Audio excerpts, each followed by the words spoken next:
진짜 이 나이에 남자들만 한다는 노가다 일을 다 해보고 이런 사연을 여기다가 털어놓게 될 줄은 꿈에도 몰랐답니다.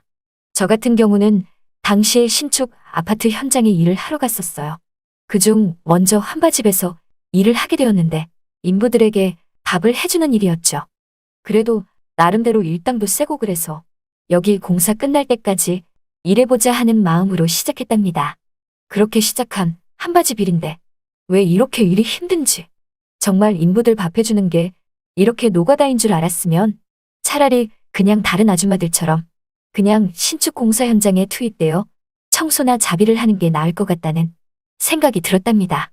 그래서 한바식당에 주로 식사하러 자주 오는 소장에게 말을 해보니 현장에 투입되어 한번 일해볼 거냐고 하더라고요. 그래서 차라리 여기 식당보다 그 일이 나을 것 같다고 하니까 그럼 여기다 말 잘하고 내일부터 현장에 나와서 일을 하라고 했답니다. 그래서 전 다음 날부터 한바식당에서 일하는 게 아닌 현장으로 투입이 됐어요. 그런데 제가 일하게 된 곳의 아파트 현장의 동은 아줌마들이 저밖에 없더라고요. 다른 동을 보면 아줌마들이 정말 몰려다니며 여럿이서 일을 하는데 왜 이곳은 나만 여잔지 좀 뭐랄까 심심할 것 같다는 생각이 들었답니다. 그리고 나와 같이 그곳에서 일하게 될 남자 노가다꾼들이 몇 있었는데 그냥 목수 아저씨들 틈에 있는 야리끼리라는 남자가 있었어요. 이 남자는 저보고 여기서 일하는 아줌마는 단순 청소가 아니라면서 자신이 하는 일들을 잘 도와줘야 된다고 하지 뭐예요. 그래서 그게 뭐냐고 물으니 해보면 안다고 하면서 일을 시작했죠. 그렇게 처음으로 현장에 투입되어 아파트 신축 공사에 합류하게 되었는데 처음에는 뭐 그런 대로 할만했습니다. 한바식당보다는 나은 것 같은 느낌이었거든요. 왜냐면 조금 일하다가 눈치 보면서 쉴 수 있었으니까요. 그런데 한바식당은 눈치고 나발이고 일을 시작하면 제대로 쉴 틈도 없더라고요.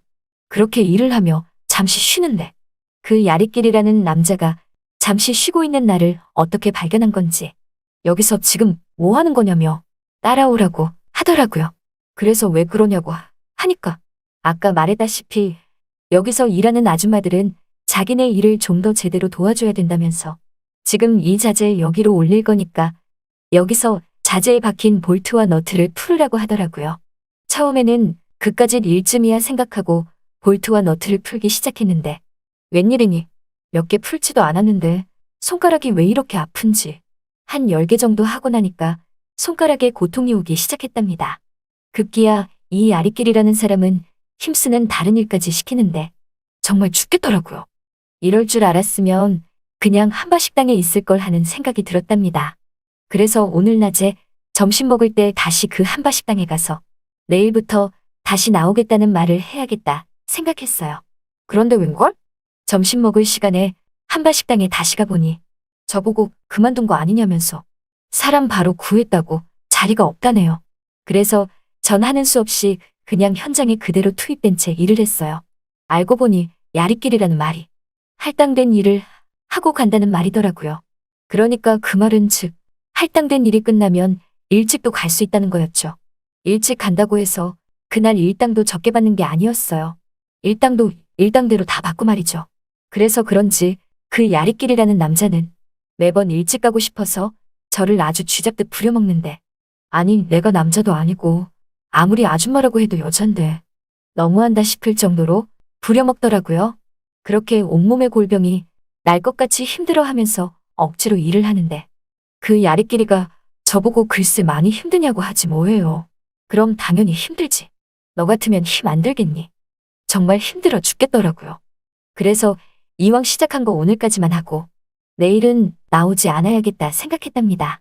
그런 생각들을 하고 일을 악물고 있는데 야리끼리가 갑자기 나에게 오늘 끝나고 여기서 삼겹살 구워서 소주 마실 거니까 괜찮으면 남으라고 하지 뭐예요. 그 말을 들으니 왜 이렇게 힘이 나는지 아주 몸쓰는 일을 하니까 허기도 금방 찾아오고 힘들게 일했는데 삼겹살은 얻어먹고 가야겠다 생각했어요. 가까스로 일을 끝냈는데 오늘 일이 야리끼리라서 그런지 2시간 정도 앞당겨 끝났더라고요. 그렇게 일찍 끝내서 야리끼리라는 남자와 인부 아저씨들 몇 명과 함께 삼겹살을 구워 먹는데 웬일이니 삼겹살이 아주 꿀맛이더라고요. 정말 소주를 당기는 맛이었고 먹다 보니 너무나 맛있어서 자꾸만 먹게 됐답니다. 야릿길이라는 남자가 저보고 하는 말이 내일은 오늘보다 어렵지 않을 거라고 하면서 조금만 더 힘을 내라고 하지 뭐예요. 그러면서 저를 쳐다보는데 아니 진짜 아까 이럴 때만 해도 저 남자 일 시켜먹고 얄미워 죽겠다고 생각했는데 이렇게 삼겹살에 소주 마시면서 나를 쳐다보는 저 얼굴을 보니 이 아줌마 마음에 불을 지르듯 왜 이렇게 마음에 드는지 육체적 고통으로 힘든 노가다 일이었지만 그래도 저 남자가 마음에 들어서 여기를 그만두면 안 될 것 같은 바보 같은 생각에 잠기고 말았답니다. 그래서 저도 모르게 알았다고 하고 내일부터 더 열심히 한다고 거들었죠. 그런데 아까부터 궁금한 게 있었는데 호칭을 뭐라고 부르냐고 하니까 여기선 다들 자기를 김영이라고 부른다며 나한테도 그냥 김영이라고 부르라고 하지 뭐예요. 그래서 전 그건 싫고 나보다 오빠인지 아닌지는 모르겠지만 그냥 김오빠라고 부른다고 하니까 여기저기서 웃고 난리더라고요. 그렇게 하여 저는 야리끼리 김영을 김오빠라고 부르게 되었답니다. 김오빠는 저보다 2살 정도 적어 보였어요.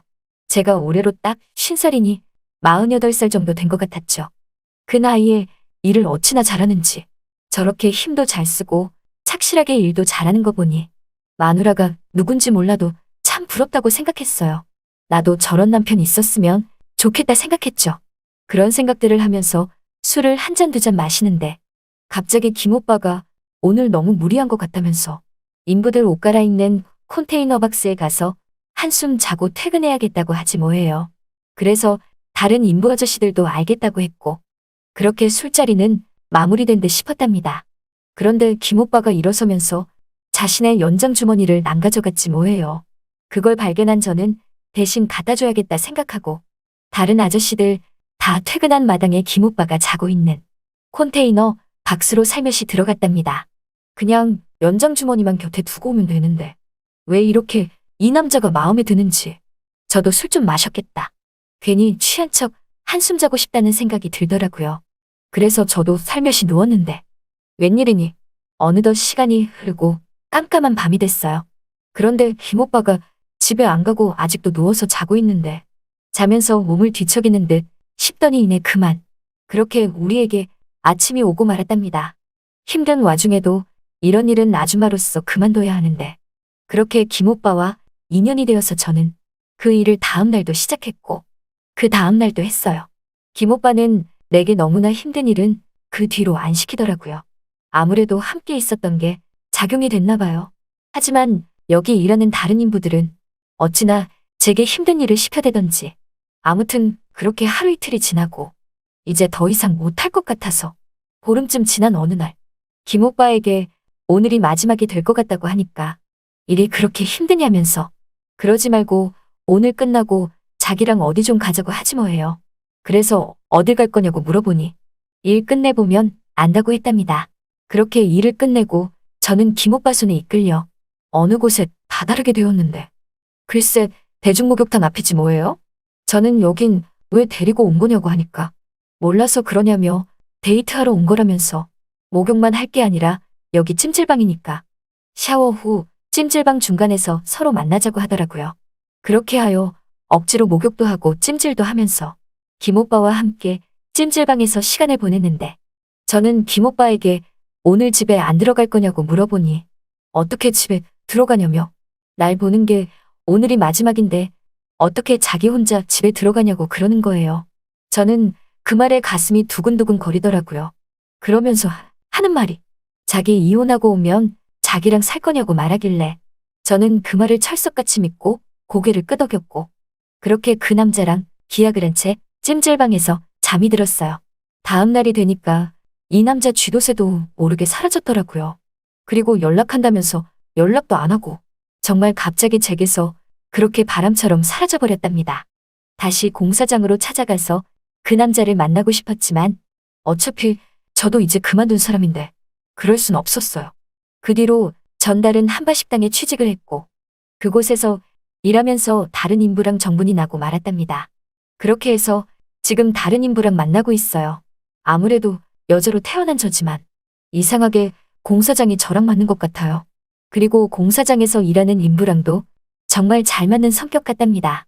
그때 김 오빠가 도망치듯 사라지며 왜 갑자기 연락을 끊었는지 모르지만 뭐 인연이 아니라고 생각하네요. 그리고 제 인연은 왠지 여기 인부들 중에 한 명 있을 것만 같아요. 이번에는 그 사람과 오래 간다면 뒤늦은 나이의 재혼이라도 꼭 하고 싶네요. 잘 들으셨나요? 이번 사연은 여기까지입니다. 구독과 좋아요 그리고 알림 설정까지 하시면 앞으로는 보다 빠르게 그때 그 사연에 올라오는 사연과 함께 하실 수 있답니다.